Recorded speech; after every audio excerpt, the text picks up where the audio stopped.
क्या आप तैमूर के पाकिस्तान, पंजाब, हरियाणा में किए गए हिंदू नरसंहार के विषय में जानते हैं? तैमूर जो भारत का इस्लामीकरण करना चाहता था। भारत के इस्लामीकरण के उन्मादी अभियान में सर्वप्रथम तैमूर का सामना हुआ काठोरों से, जिनका राज्य तैमूर के अनुसार कश्मीर से काबुल तक था और जिनके शासक को अदालशु कहा जाता था। तैमूर की फौज को जहां अवसर मिला, वहां उनके पुरुषों का कत्लेआम किया, स्त्रियों व बच्चों को गुलाम बनाया, धन संपत्ति को लूट लिया गया। इस्लामिक कानून के अनुसार केवल जिन्होंने इस्लाम स्वीकार किया वो ही जीवित बचे, और जो मारे गए तैमूर ने उनके नरमुंडों की मीनार बनवाई और वहां शिलालेख तैयार करवाया, जिसमें उसने लिखवाया कि वह रमजान के महीने में इस स्थान तक आया था। इसके पश्चात तैमूर पाकिस्तान में स्थित तुलुम्बा की ओर बढ़ता है, जहां पर उसने अपने वजीरों को आदेश दिया कि हर निवासी से उनके जीवन के बदले 2 लाख रुपए जजिया के तौर पर वसूले जाएं। परंतु जब तैमूर को पता चला कि सैयद उलेमा आदि मुसलमानों के नाम भी कर वसूले जाने वालों की सूची में है, तो न केवल तैमूर ने उनके सूची से उनके नाम हटवाए, अपितु उनको खिल्लत भी दी, उन्हें अरबी घोड़े भी दिए।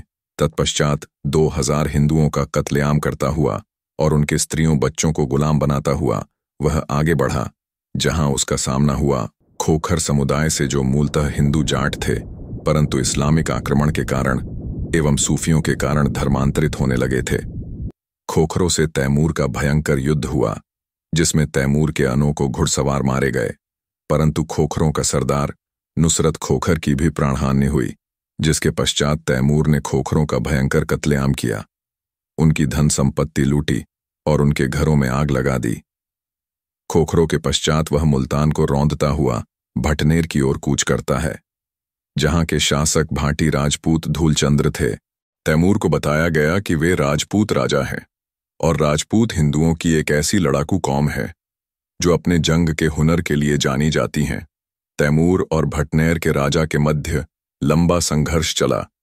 तैमूर की फौज ने भटनेर दुर्ग पर फतह करने के अनेकों प्रयास किए, जिसमें अंततः राजपूतों क्षत्राणियों के जौहर के पश्चात राजपूतों ने अपने जीवन का अंतिम युद्ध करते हुए अपने प्राणों की आहुति दी।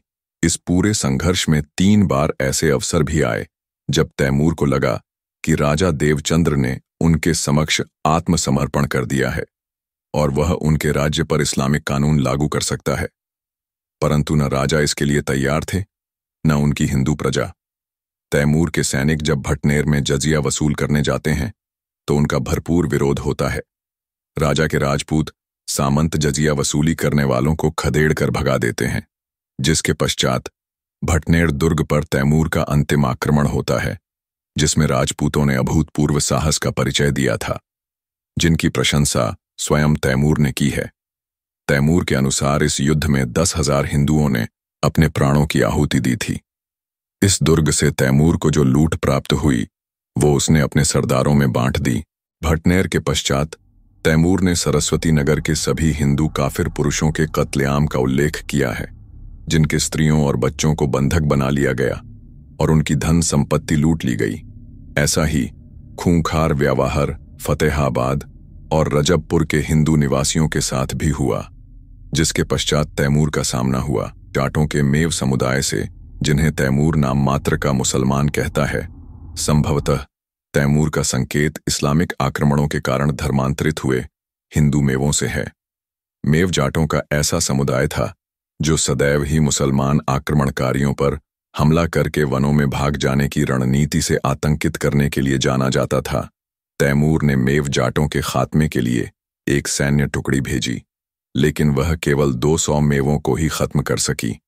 अन्य जाट, जो तैमूर के अनुसार चींटी और टिड्डियों की तरह असंख्य थे, जंगल और रेगिस्तान में जा छिपे, परंतु क्योंकि तैमूर ने काफिरों को नेस्तो नाबूद करने का बीड़ा उठाया था, इसलिए अब तैमूर उनके विरुद्ध स्वयं कूच करता है, जिसमें तैमूर के अनुसार उसने दैत्यकारी काया वाले 2000 पुरुष मेवों का नरसंहार किया और उनके स्त्रियों और बच्चों को गुलाम बनाया और उनकी धन संपत्ति पशुओं को हड़प लिया। इस कत्लेआम पर तैमूर बड़े फख्र के साथ लिखता है कि उसने तोहाना क्षेत्र को जाटों से मुक्त किया। हालांकि यह केवल अतिशयोक्ति थी। तैमूर ने 2000 परिवारों को उजाड़कर मेव जाटों का उन्मूलन नहीं किया था। हालांकि इससे तैमूर की मेवों के प्रति घृणा का परिचय मिलता है, क्योंकि तैमूर को इस बात का मलाल था कि तोहाना के ये मेव पूर्ण रूप से मुसलमान नहीं हुए हैं और अभी भी ये कौम दिल्ली के सुल्तानों और मुसलमान बादशाहों के आगे नतमस्तक नहीं हुई है। तैमूर ने जिन हिंदू से मुसलमान बने खोखर का कत्लेआम किया था, वो समुदाय आज भी पाकिस्तान में मौजूद हैं। और यह कितना दुर्भाग्यपूर्ण है कि पाकिस्तान ने अपनी मिसाइलों के नाम उसी हैवान तैमूर पर रखे हैं जिसने उनके पूर्वजों का नरसंहार किया था। इस विषय पर आपके क्या विचार है? कृपया कमेंट कर हमें बताएं। यदि आपको यह वीडियो तथ्यात्मक लगी हो तो वीडियो को लाइक करें और अपने मित्रों, बंधु बांधवों से शेयर करें।